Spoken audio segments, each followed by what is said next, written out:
사람은 굉장히 유한합니다. 유한하다는 것은 시간에 갇혀 산다는 말이죠.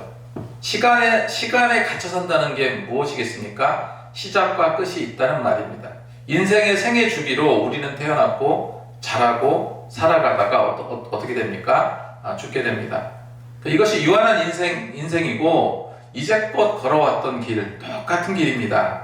제가 중학교 3학년 때, 그 당시에는 이제 고등학교 입시가 있었는데, 고등학교 입시를 마치고, 학생들이 이제 시험 다 끝났으니까 이제 해방감을 느꼈죠. 그래서, 학교에서 그 시청각실에 우리 학생들을 좀 모아놓고 영화를 보여줬어요. 단체로 영화를 보여줬는데, 시청각실에 이제 큰 화면으로 영화를 보여줬는데, 그때 본 영화가 터미네이터 1이었습니다. 터미네이터. 그러니까 아놀드 슈왈츠제네거가 나와서 이제 로봇 연기를 하죠. 굉장히 압권이었습니다. 그런데 제가 너무 재밌었고 그랬는데 제가 가장 충격받았던 게 뭐냐면은 끊임없이 사라 코너를 여자 주인공 사라 코너를 쫓는 그 로봇의 모습도 아니고 암담한 미래에 대한 설정도 그렇게 충격적으로 다가오지는 않았습니다. 가장 충격받았던 내용이 로봇 군단과 싸움에서 최고의 인간 지도자였던 존 코너. 이 존 코너라는 존재를 아예 없애기 위해서 가보지도 않은 미래에서 존 코너가 태어나기 전인 1984년도 그 과거로 와가지고 존 코너를 임신한 어머니를, 사라 코너죠. 임신한 어머니를 터미네이터가 죽인다는 설정이에요. 일어나지도 않은 일인데 미래에서 와서 일어나지 않은 일을 없애려고 한다. 이게 굉장히 충격적인 설정이었습니다. 이렇게 어떻게 미래에서 과거로 돌아갈 수 있을까? 그 뒤로 뭐 백투더 퓨처 같은 영화가 이런 설정으로 세계적으로 큰 인기를 끌면서 이런 영화와 드라마가 많이 나오게 되었죠. 그래서 이게 한 장르로 형성이 됩니다. 그 장르로 타임슬립 영화 혹은 타임슬립 드라마라고 합니다. 근데 이런 류의 영화나 드라마는 하나의 장르가 되어버릴 정도로 굉장히 흔한 소재거리가 되었어요, 지금은. 그런데 이 타임슬립이라는 이 말은요, 개인이나 집단이나 알 수 없는 이유로 시간여행을 한다 하는 그런 초현상적인, 초자연적인 현상을 하는 말입니다. 있을 수 없는 얘기죠. 근데 시간여행을 하는 것을 의도적인 어떤 장치에 의존해서 우리가 흔히 이제 타임머신 같은 거, 그런 것과는 상당히 다른 것이 바로 타임슬립 드라마 혹은 타임슬립 영화다, 이렇게 이야기합니다. 근데 실제로 다수의 물리학계에서는 이 타임슬립 자체를 부정하지만 타임슬립을 경험했다고 주장하는 사람들이 끊이지 않고 있습니다. 그래서 미래에서 과거로 와서 이루어진 일이 일어나지 못하도록 해결하기 위해서 미래에서 과거로 온다는 그런 설정들이요. 그런데 사실 지금 현 시점에서 다른 것이 많이 발전한다 하더라도요, 뭐 지금 이제 인공지능 로봇이 발달하고 그런 시대지만 시간을 거슬러서 과연 우리가 살 수 있을까? 그런 일이 있을까? 그렇게 될 수는 없습니다.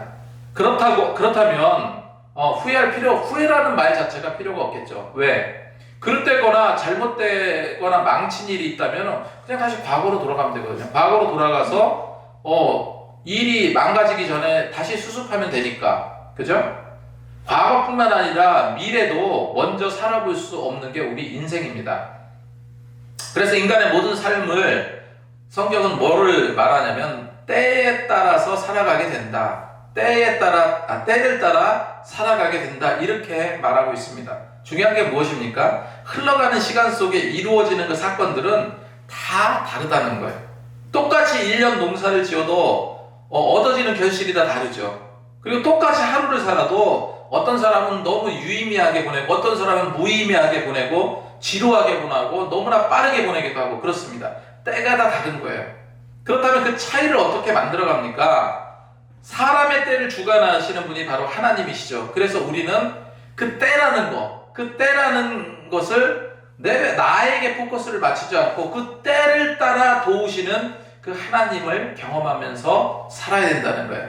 이런 때를 따라서 도우시는 하나님의 은혜가 여전히 우리와 우리 기쁨의 교회에 흐르고 있다는 겁니다. 분명히 역사하고 계시다는 사실을 하나하나 이렇게 확인해 주시는 것 같습니다. 그렇다면은 시간에 갇혀 살고 있는 우리가 어떤 시간관을 가져야 될까? 어떤 시간의 개념을 가지고 살아야 될까? 첫 번째로 크로노스가 아닌 카이로스의 시간을 살아야 됩니다. 카이로스의 시간. 오늘 1절 말씀에 이렇게 기록하고 있습니다. 범사에 기한이 있고 천하만사가 다 때가 있다 했습니다. 헬라어로 시간을 말할 때 두 가지 종류의 시간이 있어요. 크로노스와 카이로스, 이 시간 개념이에요. 이 크로노스는 뭐냐면요, 자연적인 시간, 예를 들면 이제 해가 뜨고 해가 지고 밤이 오고 다시 또 낮이 오는 그런 자연적인 어떤 시간, 그게 크로노스예요. 크로노스. 우리 삶의 일상의 모든 시간을 말하는 것이 크로노스입니다. 반면에 카이로스라는 시간은요, 그 뜻을 새긴다라는 뜻이 있거든요. 1절 말씀에 범사에 기한이 있다. 여기서 기한은 appointment time입니다. 다시 말해서 약속된 시간이에요. 특별한 사람이나 특별한 상황을 위해서 준비된 시간이 바로 카이로스라는 시간이에요. 우리는 크로노스 시간 내에서 크로노스 시간을 살아갑니다. 크로노스 시간을 살아가지만 카이로스 시간을 생각하며 살아야 된다는 거, 그거를 바라면서 살아야 된다는 거예요. 물론 인생에 있어서 특별한 때 특별한 사건이 있기는 하지만은 이 자연적인 시간을 살아가죠. 스스로 시간을 주관할 수 있는 능력이 우리에게 없기 때문에 그렇습니다. 스스로 특별한 때를 만들 수도 있지만 그때가 올지 안 올지 뭐 그냥 흘러서 자연적인 시간이 되어버릴지 이건 모르는 일이에요. 왜냐면은 뭐라고요? 스스로 시간을 주관할 수 있는 능력이 우리에게는 없기 때문에 그래요. 스스로 특별한 때를 만들 수 있지만 그렇게 흘러갈 수 없는 거. 왜냐면은 내가 예상한 대로 모든 것이 흘러가지 않는다는 거예요. 하지만 적어도 우리 믿는 자들은요, 그냥 흘러가는 그런 시간에 따라 사는 것이 아니라 하나님의 역사하시는 그때, 하나님께서 역사하시는 그 때를 따라 살아가야 할 것이라는 겁니다. 하나님의 때를 따라 사는 사람은요, 어떤 상황을 만나든지 낙심하지 않고 두려워하지 않는다는 사실을 여러분 기억하시기 바랍니다. 그래서 하나님이 역사할 때가 있음을 믿기 때문에 우리 기쁨의 교회도 이제 하나님께서 잘 이루어 가실 거다. 분명 우리는 해낼 수 있다. 하나님께서 이끌어 주실 것이다. 그래서 하나님께서 역사하실 날이 분명히 있음을 기대하면서 우리는 기도하면서 나가야 된다는 거예요. 그리고 이제 일들을 어쨌건 목회에 올인하고 정말 더 기도하고 몰입하는 그런 노력을 해야 될 때다. 이런 생각을 합니다. 이제 유아실 이제 따뜻하게 이제 온돌이 들어오니까 이제 교회에서 자면서 기도도 하고 말씀도 보고 그런 시간을 좀 더 많이 갖도록 노력을 하려고 합니다. 우리는 그냥 그런 거예요. 전에 말씀드렸던 것처럼 그 여호사밧 왕이 감당할 수 있는 것은 아무것도 없고 오직 주님만 바라보나이다, 주만 바라보나이다 고백했던 것처럼 주님만 바라보고 우리는 나갈 수 있어야 될 줄로 믿습니다. 하루하루 하나님께서 어떻게 역사하실지 그거를 그냥 기대하면서 가자는 거예요. 기대하면서 가면 하나님께서 정말로 이루어 주신다 하는 것을 한 번 더 생각을 해보게 되었습니다. 두 번째로 우리는 분명 하나님의 때를 기다려야 됩니다. 때라는 것을 사전에서 찾아보니까 시간의 어떤 순간이나 어떤 한 부분을 말합니다. 시간의 어떤 순간, 부분. 그리고 이제 또 다른 뜻으로 좋은 기회나 알맞은 시간을 말하기도 한다 해요.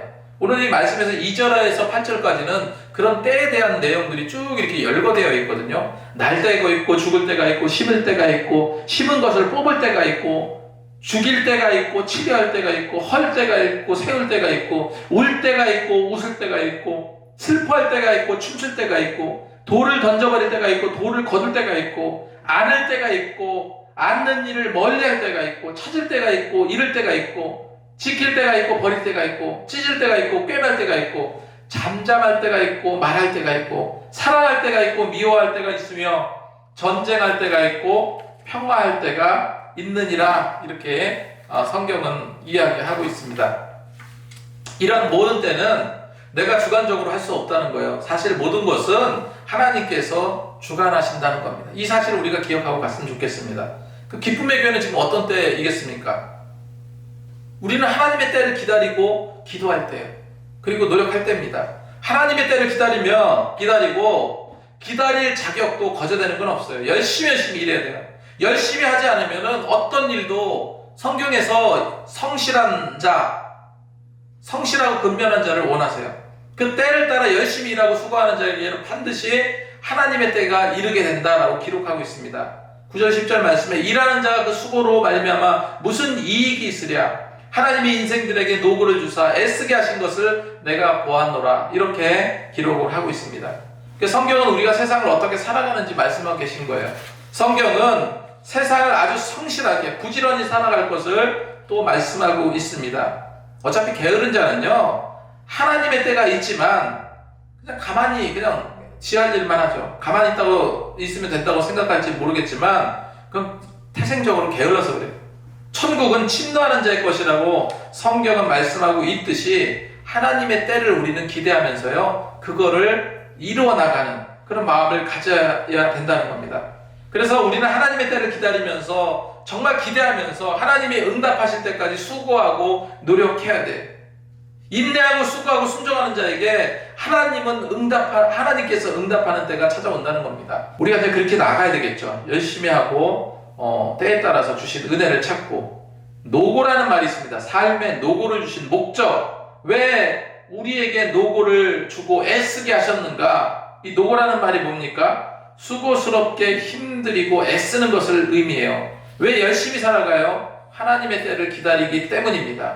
세 번째로, 아름답게 하시는 하나님의 때를 기대하라. 아름답게 하시는 하나님의 때를 기대하라 말씀하고 있습니다. 11절 말씀에 하나님이 모든 것을 지으시되 때에 따라 아름답게 하셨고 또 사람에게는 영원히 사모하는 마음을 주셨느니라. 그러나 하나님이 하시는 일의 시종을 사람으로 측량할 수 없게 하셨도다 기록하고 있습니다. 하나님의 때를 우리가 왜 기다려야 된다고요? 하나님이 이루시는 그때는 정말로 모든 것이 완벽하고 아름답기 때문이다라고 성경은 말하고 있어요. 우리 인생에서 가장 아름다운 때가 언제입니까? 그 주님이 부르시는 날, 영원한 저 아름다운 천국에 갈 때가 가장 아름다운 때겠죠. 그때까지 우리는 하나님의 인도하심을 받아서 살아가야 되는 겁니다. 모든 것을 때에 따라 아름답게 하실 하나님을 기대하면서 우리는 승리의 삶을 살 수 있어야 돼요. 그래서 어쨌건 세상에는 정말 천차만별이고, 그리고 이게 어떤 식으로 돌아가는지 모르지만 아무튼 그 안에서 우리는 때에 따라서 살아가고 있어요. 그것을 하나님께서 오늘 말씀에서 뭐라고 기록하고 있습니까? 일의 시종을, 일의 모든 것을 사람으로 측량할 수 없게 하셨다. 그러니까 그런 모든 일의 어떤 때, 그런 모든 것은 하나님의 속해 있는 거다 하는 것을 말씀하고 있습니다. 그래서 우리는 정말로 이곳에 와서 이제 뭐 한 달 가까이 됐는데, 정말로 지금부터 하나님께서 부르시는 그날까지 열심으로 목회하면서, 또 그냥 목회하면 안 되겠죠. 기쁘게 목회해야죠. 기쁘게, 즐겁게. 그러면서 이 일이 정말 너무 좋다. 그리고 많은 사람들이 기쁘게 신앙생활하는 그 모습을 보면서 우리도 또 은혜를 받고, 이런 때가 좀 빨리 왔으면 좋겠습니다. 하나님의 일에는 반드시 시종과 처음과 마지막이 있다는 거, 그리고 고통의 시간이 있고 오랜 기다림의 시간도 있고 고난과 슬픔과 고통의 시간도 물론 있지만 기쁨과 즐거움과 소망의 때가 분명히 온다는, 하나님께서 그렇게 약속하셨거든요. 하나님께서 약속하신 그때는 반드시 온다는 사실을 믿고 그 약속을 붙잡고 우리는 인내하며 달려가자는 겁니다. 이번 주 처음 전도했습니다. 이거를 계속 이어나가야 하겠습니다. 계속 이어나가서 정말로 교회가 교회 역할을 잘 감당할 수 있도록 그렇게 노력했으면 좋겠습니다. 그래서 하나님께서 감동하실 만큼 그런 노력과 열심을 가지고 나가시는 저와 여러분이 되시기 바랍니다. 기도하겠습니다.